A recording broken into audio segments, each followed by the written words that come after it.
Amado Padre, gracias por tu amor y misericordia, y gracias siempre, Señor, por la preciosa oportunidad que tenemos de acercarnos al consejo de tu palabra.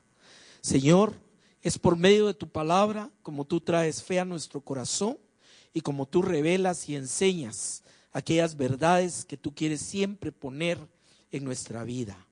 Bendice tu palabra en esta mañana, bendice todos y cada una de las personas acá congregadas, también aquellos hermanos que lo vean por internet o que lo vean después, Señor, en la edición del mensaje, y bendice siempre tu mensaje y habla a nuestro corazón para que cada día seamos formados, cada día mejor, como más cercanos a ti y como siervos tuyos. Gracias y te bendecimos en el nombre de Jesús. Amén y amén. Nuestro tema esta mañana no es un tema nuevo, es un tema muy trabajado en las Escrituras, pero poco comprendido. El problema es poco comprendido, porque cuando hablamos de la sangre de Cristo, hasta mucha gente lo ha hecho una especie de amuleto. Cuando hay algún problema dice la sangre de Cristo. No, vamos a verlo bajo la perspectiva teológica y vamos a ver cuán importante es que como cristianos tengamos una comprensión adecuada de lo que significa esa sangre preciosa, porque tiene todo un fondo atrás, muchos aspectos teológicos que vienen a converger en una expresión tan pequeñita como la sangre de Cristo. Y a través de este mensaje vamos a tocar solo apenas algunos de esos elementos.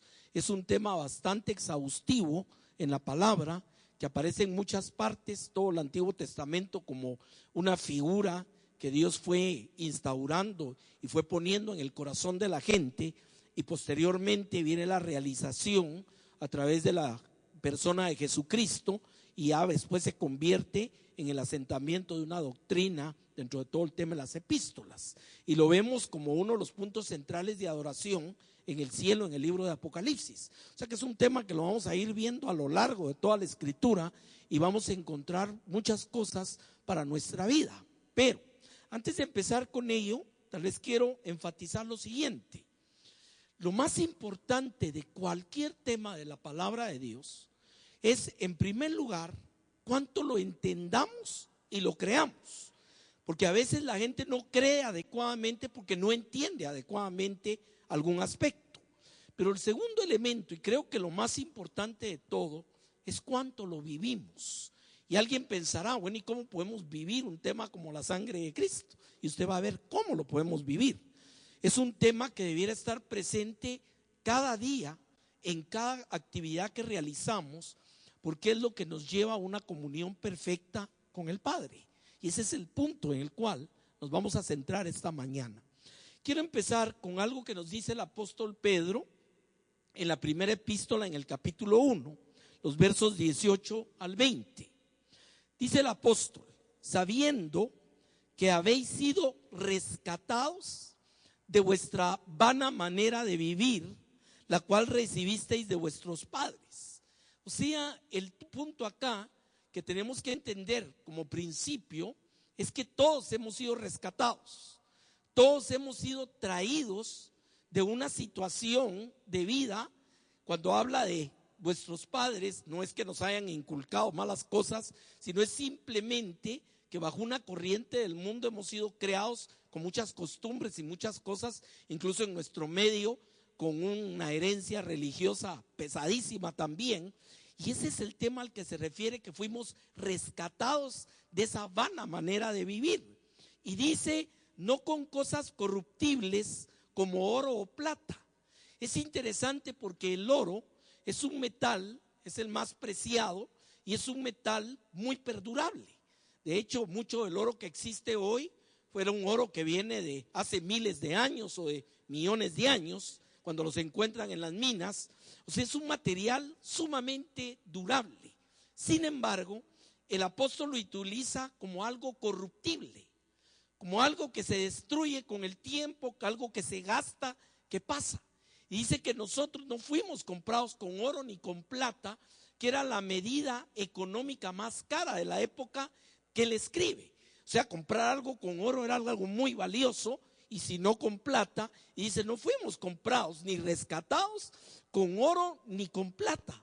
Esas son cosas corruptibles. Y dice, verso 19, sino con la sangre preciosa de Cristo. O sea, aquí es donde introduce el tema, pero hay algo muy importante. Recordemos que el receptor de esta carta, las personas que reciben esta carta, entendían ya perfectamente cuál era el sistema sacrificial judío. O sea, sabían que los corderos era una figura preeminente dentro del sistema sacrificial y la sangre era un simbolismo sumamente importante dentro del proceso de expiación que Dios había establecido. Si nos vamos a libros como Génesis, encontramos que ya los patriarcas sabían de ofrecimiento de ese tipo de sacrificios. Y aún no había una revelación completa. Es cuando llegamos a la ley de Moisés, cuando se devela de una manera completa qué es lo que significa esos corderos y qué es lo que significa el tema de derramar la sangre. De hecho, cuando miramos al tabernáculo en el Antiguo Testamento, el tabernáculo tenía la característica de ser un lugar lleno de sangre. Fíjese que parece un poquito feo, pero así era. Todo lo que era el altar de adelante del tabernáculo, en el atrio, era el lugar donde los sacerdotes sacrificaban y sacrificaban víctimas, y la forma del sacrificio era derramar la sangre. O sea que era un lugar, hay un autor que dice, era un lugar que se sentía el olor a sangre, nomás entraba a la parte del atrio del tabernáculo. Y esa sangre vino a simbolizar algo importantísimo dentro el punto más importante de la relación de Dios con el hombre en el Antiguo Testamento, como era el día de la expiación. Ese día el sumo sacerdote, una vez al año, entraba con sangre de un sacrificio y era el único que podía trascender el velo y entrar al lugar santísimo para ministrar a Dios, y tenía que hacerlo habiendo expiado por esa sangre sus pecados. Entonces, esta gente ya tenía un conocimiento muy claro, una comprensión de cuán valioso era la sangre de un cordero. Y por eso cuando escribe el apóstol Pedro dice que fuimos rescatados no con oro ni plata, sino con la sangre preciosa de Cristo, como de un cordero sin mancha y sin contaminación. Una de las características de que fuera acepto el sacrificio es que ese animalito tenía que ser perfecto, de la perfecta madurez, no podía tener defecto físico, era muy escogido. Y dice que Jesús, como ese cordero, viene y derrama esa sangre. Eso es lo que está diciendo el apóstol, y se convierte en el primer punto de todo este tema, que es el precio pagado por cada uno de nosotros. O sea, no fue oro, no fue plata, fue la sangre de Cristo. Ahora, para que hubiera esa sangre y para que Él, como lo vio Juan el Bautista por revelación de Dios, y dijo: he aquí el Cordero de Dios que quita el pecado del mundo, era necesario que estuviera físicamente y tuviera un cuerpo y una sangre. Y eso lo vemos desde la eternidad. Ese es el pacto. Cuando Jesús le dice al Padre en la eternidad, mucho antes de todo esto, y le dice: sacrificios y ofrendas no te agradaron, mas me preparaste cuerpo. Y por eso la palabra dice que el Eterno entró de la eternidad en este tiempo para venirse a convertir en ese Cordero Santo. Ahora, esto también nos lleva a otro elemento antes de entrar en el tema. Esta es la introducción.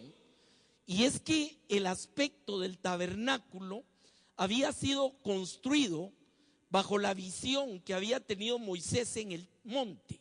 Dios lo llevó al monte y le mostró el tabernáculo que está en el cielo, y le dio instrucciones de cómo hacer un similar en la tierra. Ahora, es importante entender esto porque todo el sacerdocio entraba a ofrecer sacrificio en el tabernáculo de esta tierra, pero hay un tabernáculo en el cielo, y por eso lo vamos a entender más adelante, por qué esa sangre se convierte en algo especial. Esa sangre no fue ofrecida en el tabernáculo hecho de manos, dice la Escritura, que es el de esta tierra, sino fue ofrecido en el propio tabernáculo celestial, en la propia presencia y la gloria shekinah de Dios.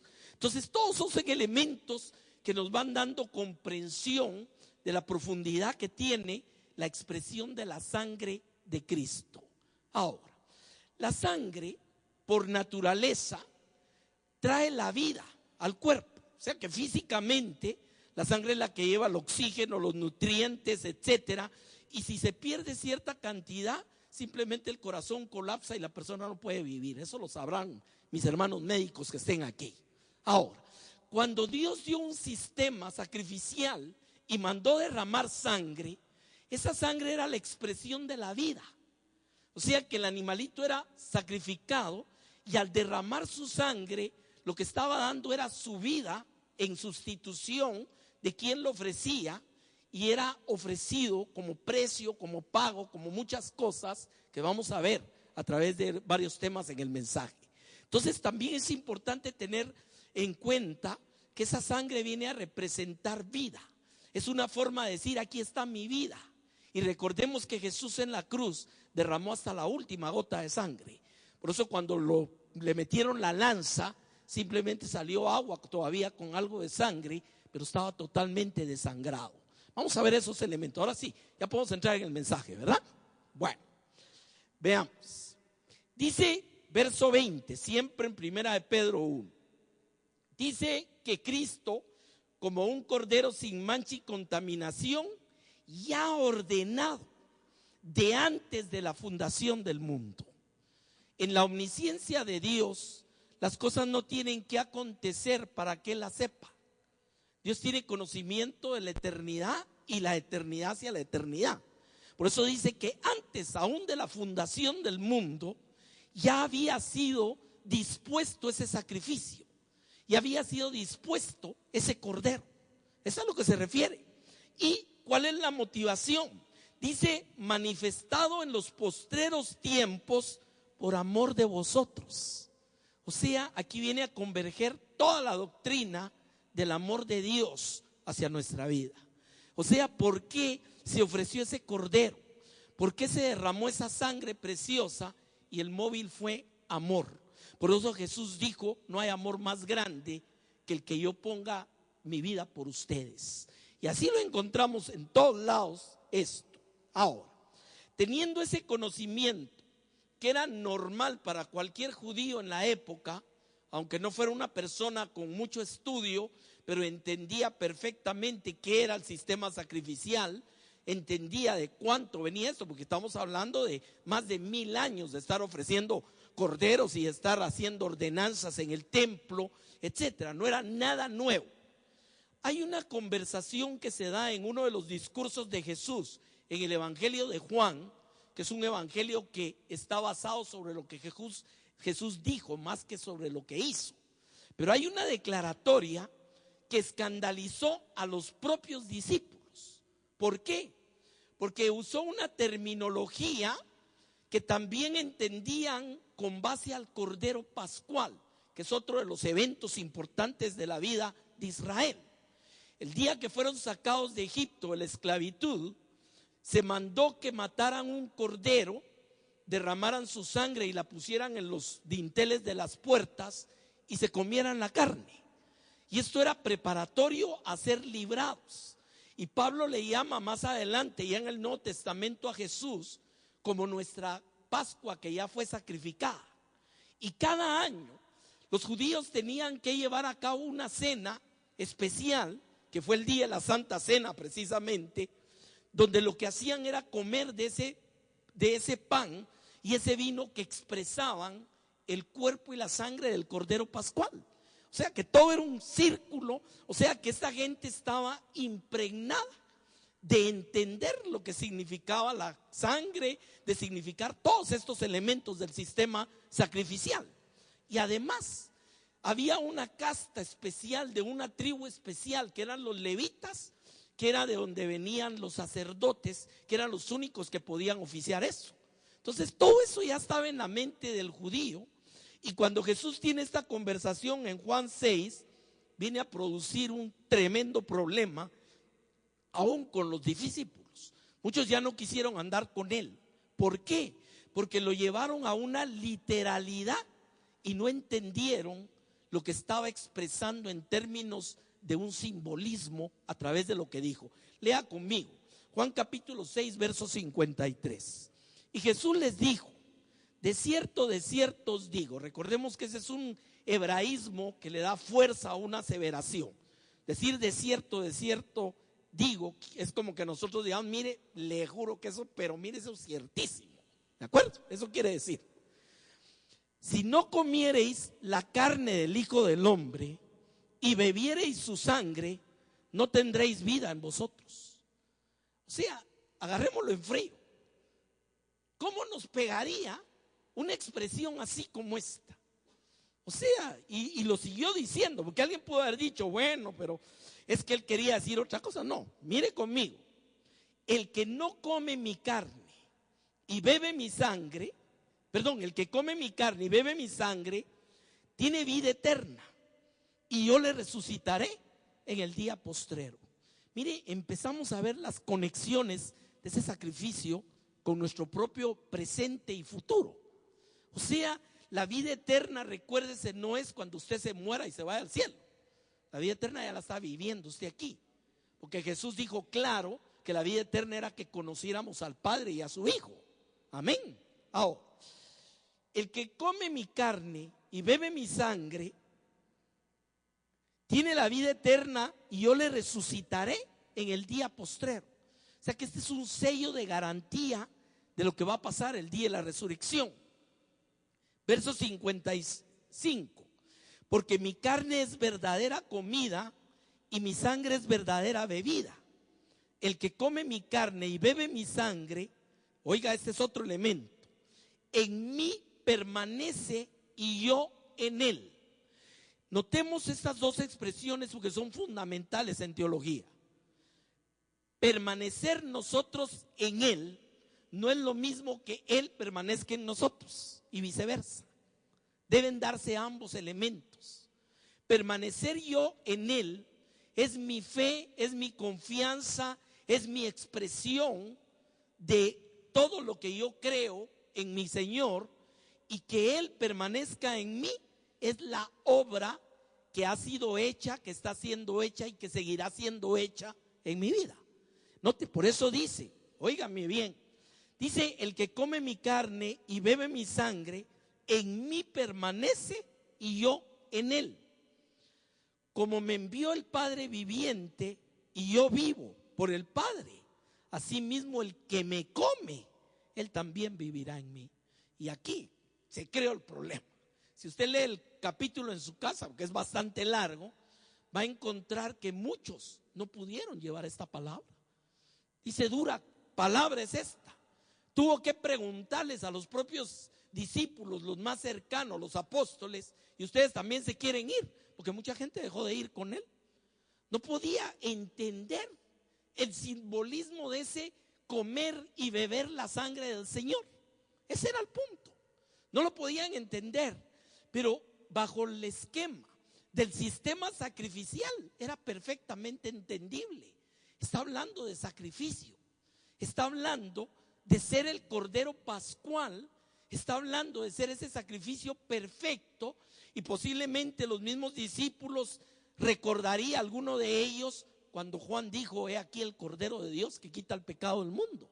Entonces notemos que esa cercanía, ese entrar en esa comunión a través del cuerpo y la sangre de Cristo con él, nos trae el estar en él y él en nosotros, nos trae el sello para la resurrección, y nos trae un montón de cosas más que vamos a estar viendo. Pero quiero que note esto. Ahora, entrando ya más fuerte, ya en el aspecto doctrinal, lo vemos con lo que dijo durante la Santa Cena, la última cena. Vamos a ver Lucas 22, verso 18. Porque os digo que no beberé más del fruto de la vid hasta que el reino de Dios venga. Y tomando el pan, habiendo dado gracias, partió y les dio diciendo. Aquí viene ¿cómo se llama? La similitud de esto. Esto es mi cuerpo, que por vosotros es dado, haced esto en memoria de mí. Esa expresión es muy importante y la repitió dos veces con el vino y con el pan. haced memoria de mí.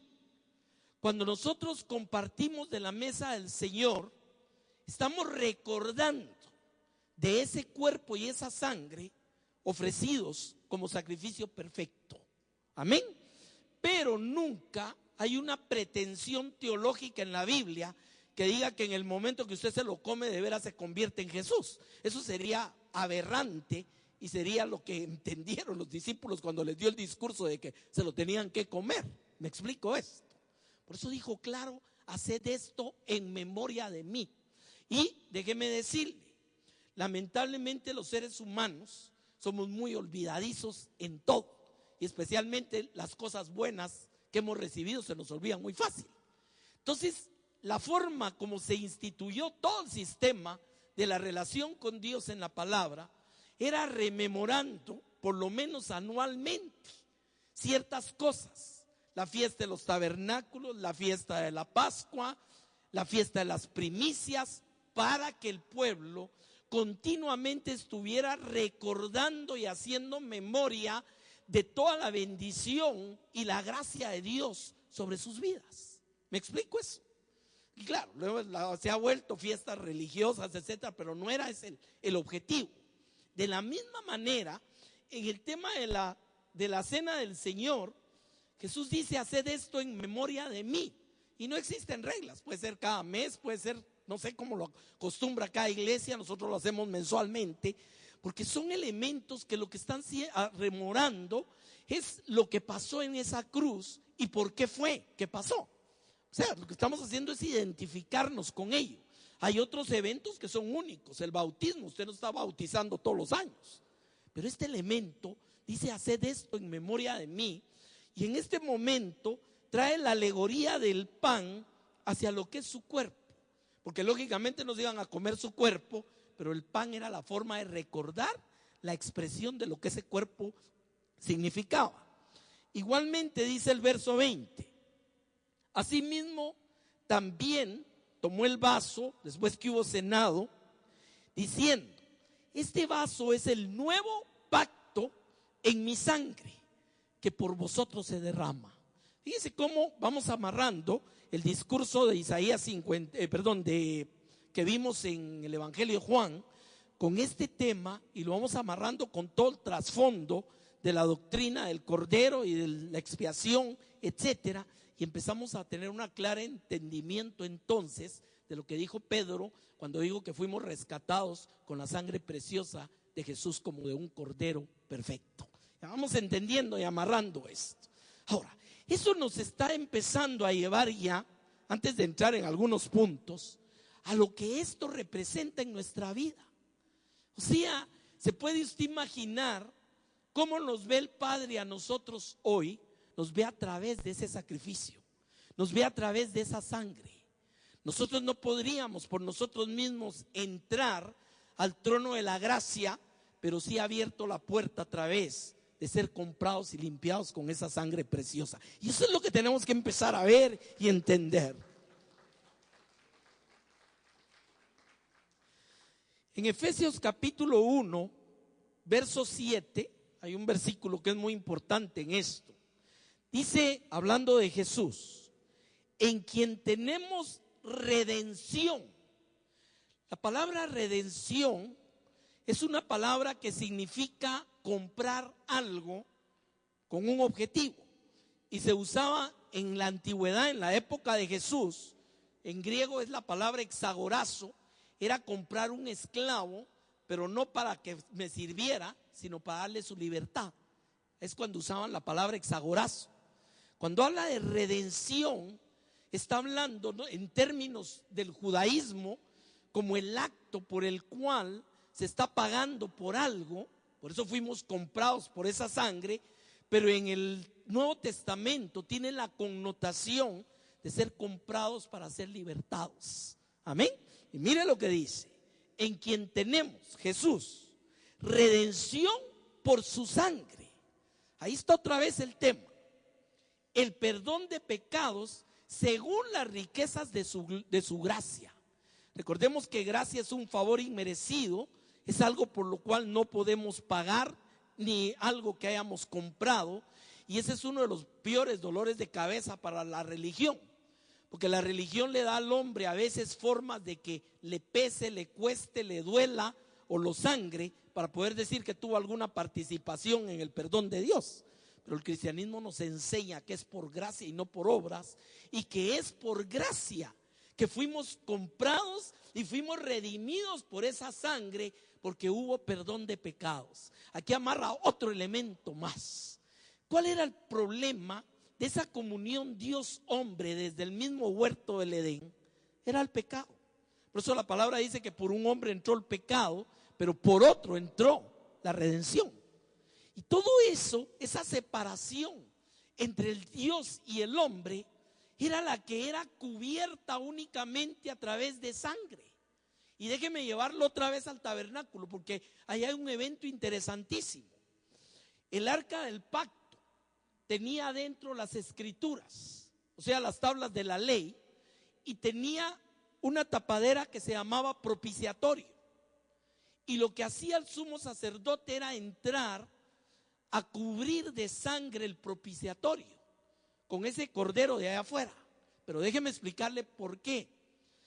Dios mandó hacer 2 querubines que estaban sobre el propiciatorio, o sea, su vista estaba hacia el propiciatorio, y los querubines son representantes de la guardianes de la santidad de Dios.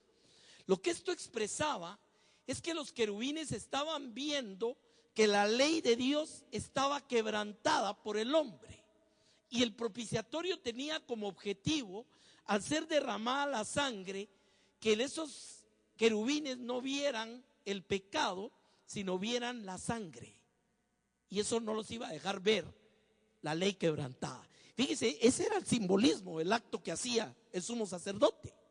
Y por eso la palabra nos dice que Jesús entró una vez y para siempre, y no con sangre ajena, en el tabernáculo celestial.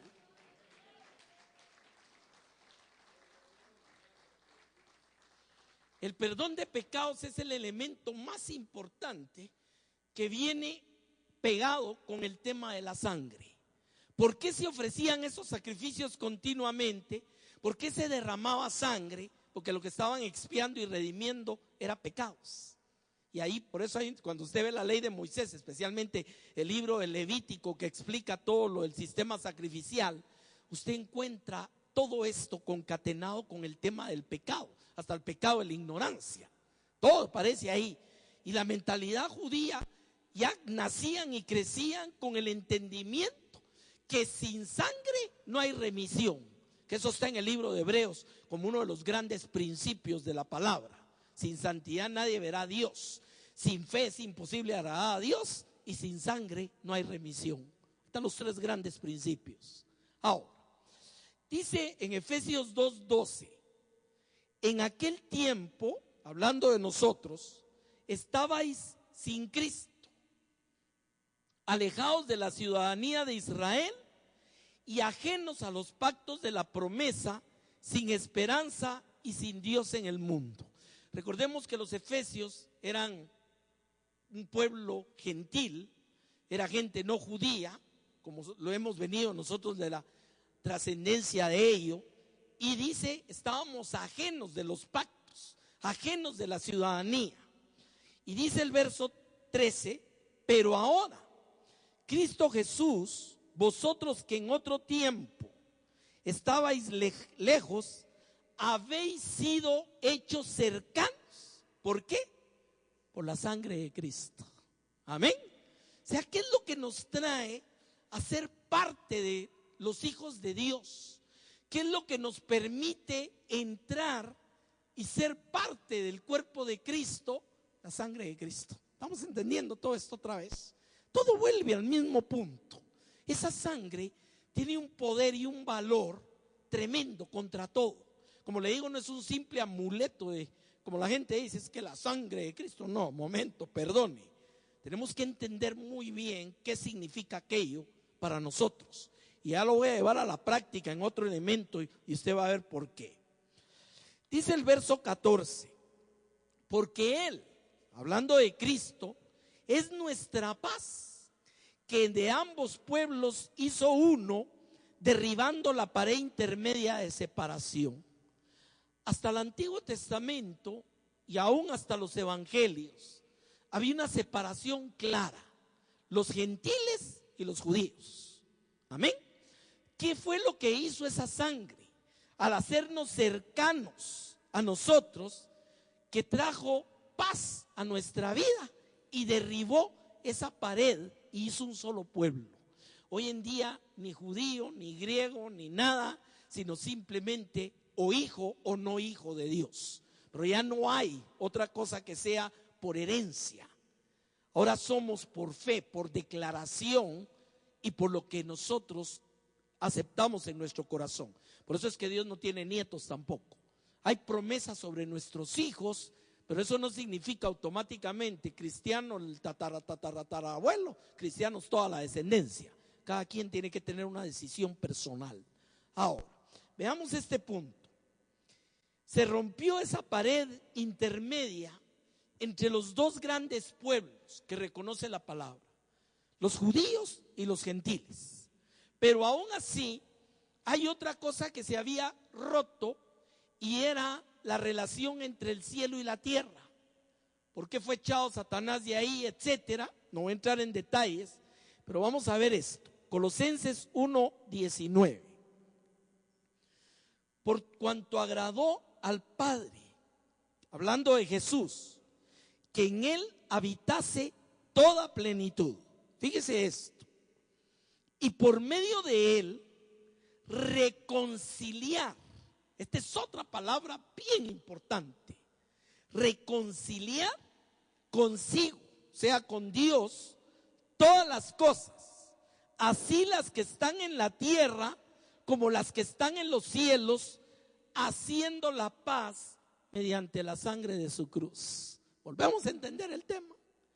O sea, viene un derribamiento en la pared intermedia entre los dos grandes pueblos, como es el judío y el gentil, y hace un solo pueblo. Pero además, mediante esa sangre en la cruz, estaba reconciliando los mismos cielos y todas las cosas de los cielos con todas las cosas en la tierra. Puede imaginar el significado y la trascendencia de eso. Mire, el momento más sublime, el momento más trascendente, lo han tratado de representar pintores, escultores, han hecho películas, lo rememoran a través de muchas formas, pero la gente no lo entiende. Lo más importante en esa cruz, de todo el momento de la venida de Jesús a esta tierra durante 30 y pico de años, fue el momento en que dijo: consumado es. Amén. ¿Por qué? Porque en ese momento era que se estaba reconciliando. A través de esa sangre derramada en la cruz, se estaba reconciliando pueblos, se estaba reconciliando cielos, tierra, prácticamente todo estaba entrando en un orden nuevo a través de esa sangre preciosa. Veamos ese significado.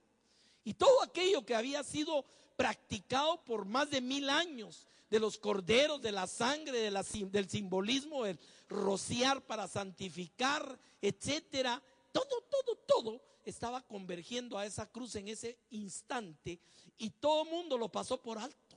Déjeme decirle, nadie se dio cuenta de eso, ni siquiera los discípulos.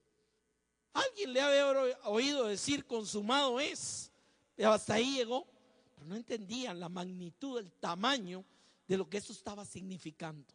Y cuando ya vienen escritores como Pablo, como Pedro, y empiezan a poner todo esto en las epístolas y empiezan a recoger el tema de la doctrina cristiana, y entran libros como Hebreos que interpretan todo el sistema sacrificial, pero con la figura central de Cristo a través de la cruz, es cuando empezamos a tener el entendimiento de lo trascendente de lo que estaba pasando en esa cruz. ¿Se puede usted imaginar eso, mi amado? O sea, es algo precioso, es algo muy grande. Y déjeme decirle, el diablo es el más interesado en que la gente no entienda esto. ¿Me entiende? Por eso es que los ahoga de religión y de actos religiosos, para que no tengan tiempo de detenerse a pensar en algo que vamos a ver más adelante, que es lo más tremendo de todo esto que estamos platicando ahorita. Vemos entonces que esa paz fue hecha mediante la sangre de su cruz, o sea, la sangre del Cordero. Ahora, vamos a ver algunos versículos en el libro de Hebreos, en el capítulo 9 y algunos otros en el 10. Recordemos que el escritor de los Hebreos, particularmente sí concuerdo con otros teólogos que sí fue Pablo, por el estilo literario, pero lo que hace es una interpretación con un bagaje de conocimiento extraordinario del Antiguo Testamento y con un conocimiento profundo del sacrificio de Cristo y de la persona de Cristo y sus aseveraciones, y lo que hace es hacerlo coincidir a la luz de los aspectos del Antiguo Testamento, sentándolo como la base de la doctrina cristiana. Solo eso es el libro de Hebreos, ya con eso se lo dije todo. ¿Quiere usted profundizar en las cosas de Dios? Métase de cabeza con el Evangelio de Juan, con el libro de Hebreos y Romanos, y ahí tiene todas las bases. No digo que ahí esté todo, porque también tiene Primera de Corintios y otros, pero solo con esos 3 libros, teniendo usted un adecuado conocimiento de todo el sistema del Antiguo Testamento, va a entender perfectamente quién es Cristo para nosotros. Amén. Bueno, vamos a Hebreos 9:11. Empieza escribiendo y dice: pero estando ya presente Cristo. Todo el capítulo anterior y algunas partes de acá ha venido tratando con el tema del sacerdocio. Por eso es que vamos a ver que así empieza el párrafo que quiero leer. Había un sistema sacerdotal levítico que fue sustituido por un sacerdote único del orden de Melquisedec, que es Cristo, y era de la tribu de Judá. Ahora, ¿por qué? Melquisedec es un personaje que aparece una sola vez en el libro de Génesis, a donde le va a dar ofrendas a Abraham, y aparece sin decir de dónde vino ni a dónde fue, pero es llamado sacerdote del Dios Altísimo antes que existiera el sacerdocio levítico. Y dice que Jesús es un sumo sacerdote del orden de Melquisedec, es un sacerdote único. Y vamos a entender por qué. Ya no hay más que hacer después de ese sacerdocio. Dice: estando ya presente Cristo, sumo sacerdote de los bienes venideros, por el más amplio y más perfecto tabernáculo. Y oiga esto: no hecho de manos, es decir, no de esta creación. O sea que el sacerdocio de Jesús no fue hacia el sistema del tabernáculo o el templo de la época, sino está hablando del tabernáculo celestial. Y dice: y no por sangre de machos cabríos ni de becerros, sino por su propia sangre. Oiga esto, hermano, eso es bien importante. ¿Por qué? Porque en todo el sistema sacrificial jamás ningún sacerdote osó pretender ofrecerle su propia sangre a Dios. ¿Correcto? Por eso es una aberración religiosa la gente que trata de agradar a Dios sangrándose y haciendo cosas como esas. Eso es pagano. Recuérdense, los sacerdotes de Baal se cortaban con lancetas para derramar sangre. Ahora, Jesús viene y entra en ese tabernáculo con su propia sangre. Lo que subió a ofrecer a la presencia del Padre, como ya no era el tabernáculo de esta tierra, no eran ni machos cabríos ni nada, fue su propia sangre. Pero veamos qué más nos dice esto.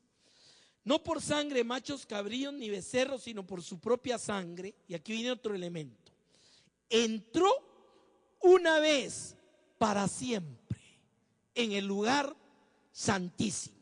¿Por qué es tan importante ese una vez y para siempre? El sacerdocio levítico era heredable y se morían los sacerdotes y venía otro que lo heredaba, y las fiestas eran reiterativas. Cada año el día de la expiación, los tabernáculos, el día de la Pascua, todo estaba siendo ofrecido continuamente. ¿Por qué? Porque la misma palabra nos dice en Hebreos que toda esa sangre era solo para cubrir, no para quitar. Y la palabra hebrea kafar, que es quitar, es cuando se refiere al Cordero de Dios que quita, no que cubre el pecado del mundo. Amén. Entró con su propia sangre una vez y para siempre. No hay más que pasar ahí, hermano. Entró de una vez. Y sabe, ya lo voy a llegar, pero lo voy a adelantar. Después que él entró, dejó abierto el camino para que, aunque usted no lo crea, y esto no es de replay, usted y yo tengamos entrada libre al mismo trono de la gracia. Imagínense la trascendencia de eso.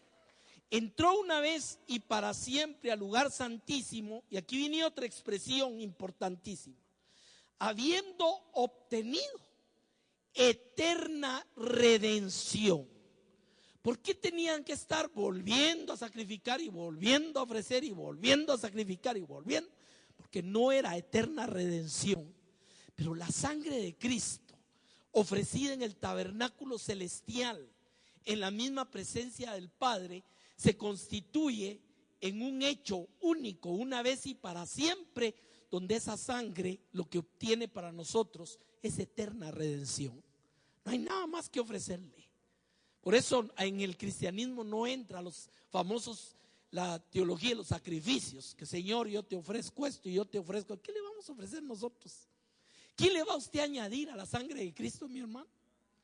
Nada. Es una aberración pretender que rompiéndome las rodillas o haciendo saber qué cosa yo me voy a obtener el perdón de Dios, o viniendo a traer a todos los santos del universo y a la mamá de Jesús para que intercedan por mí, porque a saber si Jesús de veras entró y me expió. Fíjese todo el elemento, cómo esto entra en una clara contradicción cuando vemos hacia la Escritura y entendemos perfectamente lo que significa la sangre de Cristo. Habiendo obtenido eterna redención, y oiga el verso 13, porque si la sangre de los toros y de los machos cabríos y las cenizas de la becerra rociadas a los inmundos, una de las formas de la expiación era que quemaban totalmente a la becerra, y esas cenizas mezcladas con otras cosas eran también rociadas sobre el pueblo para perdón y santificación. Por eso es que lo menciona aquí. Pero ¿qué pasa? Si esa sangre de toros y machos y la ceniza de la becerra santifican para la purificación de la sangre, imagínense, o sea que ese sistema fue dado para obtener una santificación y un perdón temporal, por eso tenía que ser renovado. Pero ahora mire lo que dice el verso 14. Si esto servía, ¿cuánto más? Oiga esto, ¿cuánto más la sangre de Cristo? ¿Puedes imaginar eso? ¿Cuánto más la sangre de Cristo, el cual mediante el Espíritu eterno se ofreció a sí mismo sin mancha a Dios, limpiará vuestras conciencias de obras muertas para que sirváis al Dios vivo? ¿Qué son obras muertas? Toda la religión del hombre, todo lo que el hombre pretenda ofrecer, rememorar o como usted quiera hacer, son obras muertas. ¿Por qué? Porque no sirven para nada. Amén. Hecho este sacrificio, no hay nada que agregarle, no hay nada que ponerle. Y claro, eso no significa que nos vamos a sentar y entonces solo beneficiemos. No, eso nos compromete a una nueva vida, porque genera en nosotros una nueva criatura en Cristo Jesús. Amén. Ya nuestra naturaleza, somos nacidos de nuevo. Mire todo lo que entra a raíz de esto. Pero el tema propiamente de la sangre de Cristo es esa sangre ofrecida por el Espíritu eterno, donde Él se ofreció por cada uno de nosotros. Amén. Dice el capítulo 10, versos 19 y 20. Mire, si tuviéramos tiempo de detenernos a hacer un exégesis de esto, le digo, esta es una riqueza que usted ni se imagina en esos capítulos. Solo con lo que estamos viendo, vaya viéndolo concatenado con el tema. Capítulo 10, verso 19. Así que, esa es una consecuencia. Así que, hermanos, también es importante. Estas escrituras no son para el que no es hijo de Dios, para el que no conoce a Dios. Tiene que pasar previamente aquel tema que dice a los que le recibieron. les dio la potestad de ser hechos hijos de Dios. Por eso el apóstol es claro. Así que, hermanos, amén. Y eso no quiere decir, nosotros entonces solo es para nosotros. No, no es eso. Lo que pasa es que al que no conoce a Dios hay que predicarle el evangelio. Esto ya es discipular, entender la obra. Así que, hermanos, y oiga esto, a mí esta es una de las palabras que más me impactan, hermano. Mírela despacio. Teniendo libertad, oiga esto, teniendo libertad para entrar en el lugar santísimo por la sangre de Jesucristo. Ya no es el sumo sacerdote, ya no son los sacerdotes, no, es usted y yo. ¿Ya se dio cuenta de eso? Mire, por eso Juan dice, cuán amor nos ha dado el Padre, que seamos llamados hijos de Dios. O sea, se puede usted imaginar la trascendencia que en su vida tiene el poder entrar al propio trono de la gracia, dice la palabra, para obtener el oportuno socorro. O sea, no es un lugar físico, no es un lugar, el trono de Dios puede estar en la terraza de su casa o en el closet de su casa o en su cuarto de oración. Es su actitud, es su fe, es su confianza, es su comprensión de esa sangre lo que a usted le permite doblar rodillas en cualquier parte y saber que se está presentando en el mismo trono de la gracia con la presencia del mismo Dios. Verso 20.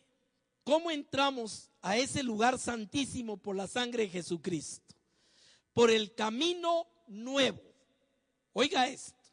El camino nuevo y vivo que Él nos abrió a través del velo, esto es de su carne. Vamos aquí el amarre con el que no come mi carne, no tiene vida eterna. Amén. Y déjeme explicarle algo en esto. Por eso Jesús fue totalmente claro cuando dijo yo soy.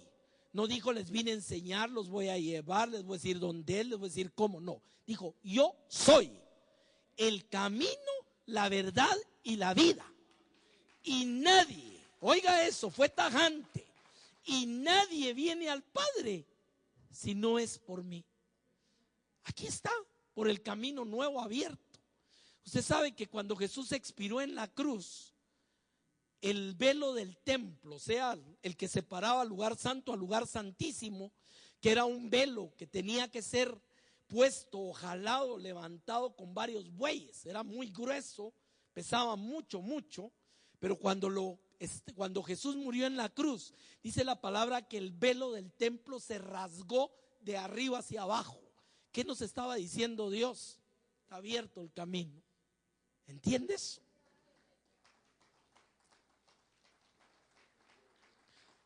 Teniendo libertad para entrar en el lugar santísimo por la sangre de Jesucristo, por el camino nuevo y vivo que Él nos abrió a través del velo, esto es de su carne. Y aquí hay implícito otro elemento también. ¿Quién puede entrar a través de ese camino, a través del velo a la presencia de Dios? ¿Será que necesitamos emisarios o emisarias que lleven el mensaje allá adentro? ¿O usted mismo puede entrar? Fíjese qué tremendo esto, hermano. Y todo que hay atrás de todo, la sangre de Cristo. Por eso le digo, el significado esto es, ya voy a hacer un resumen para terminar de esto.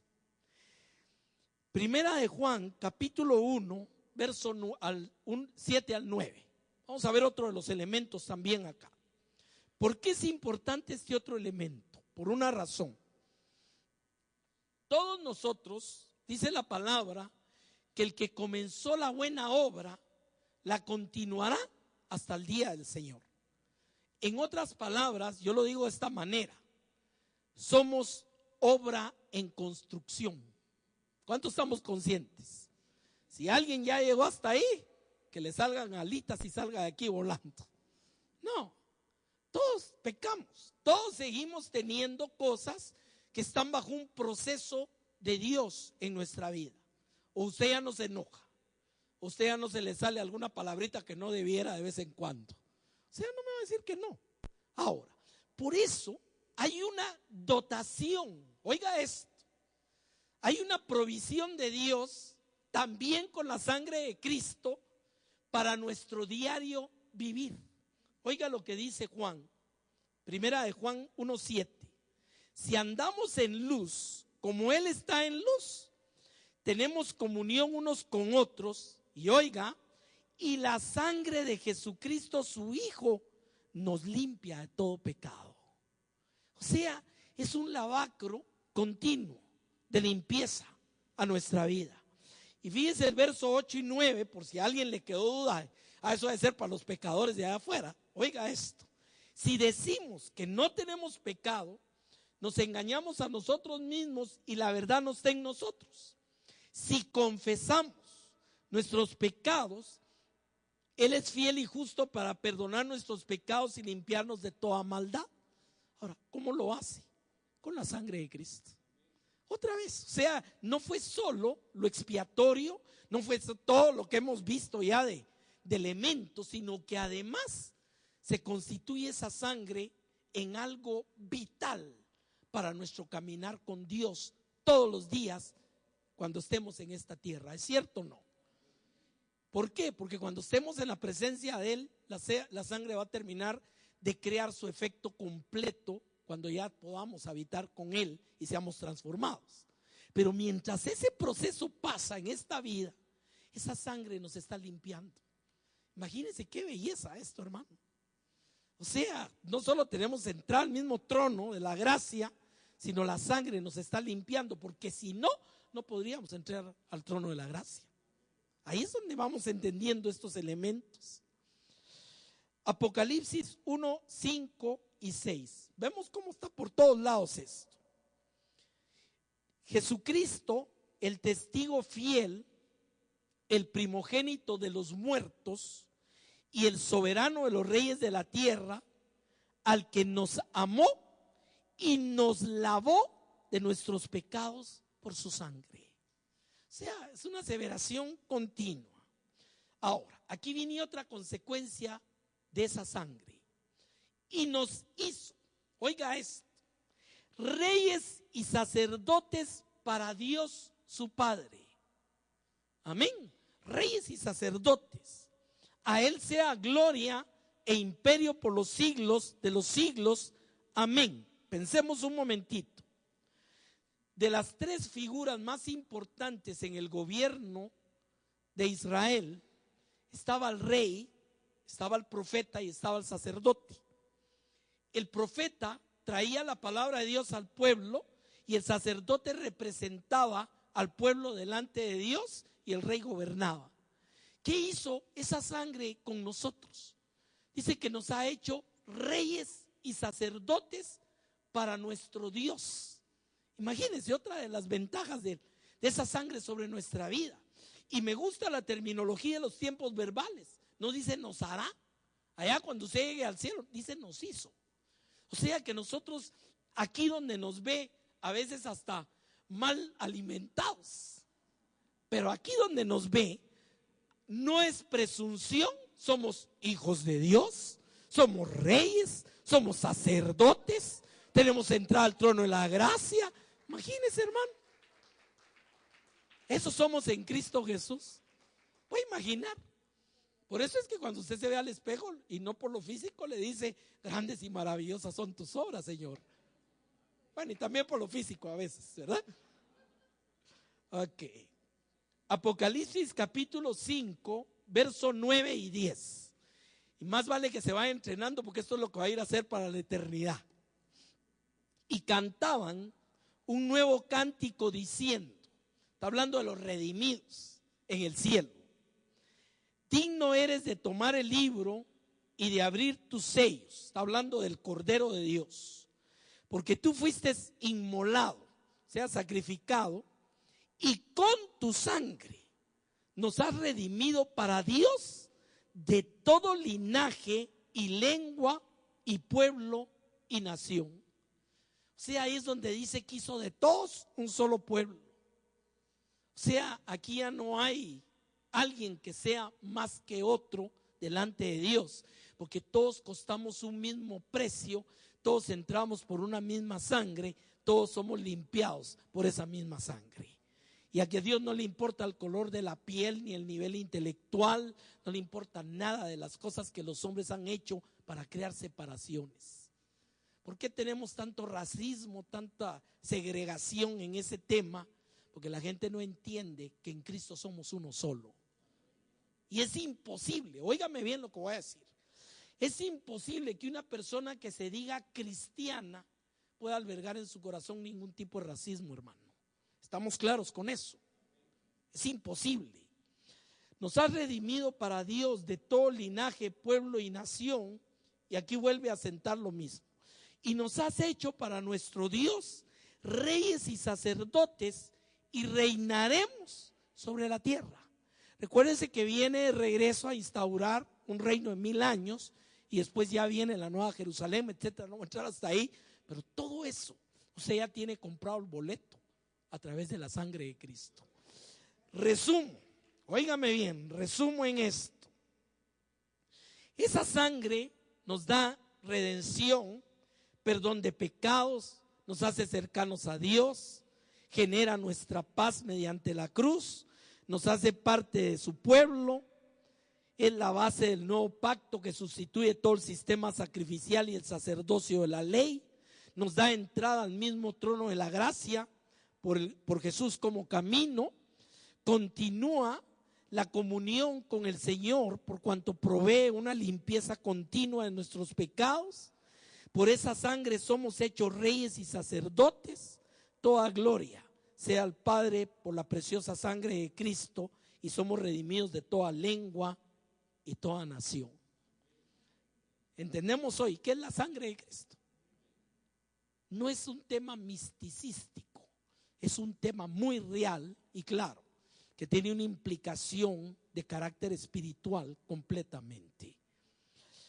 Su preciosa sangre en nuestra vida es poder, es redención, es reconciliación, es perdón, es lavamiento sagrado. En ningún momento es un tipo de amuleto, sino el precio que fue pagado por nosotros a través del Santo Cordero en la cruz del Calvario. Amén. Vamos a orar esta mañana. Incline su rostro un momentito. Yo quiero hacerle una invitación.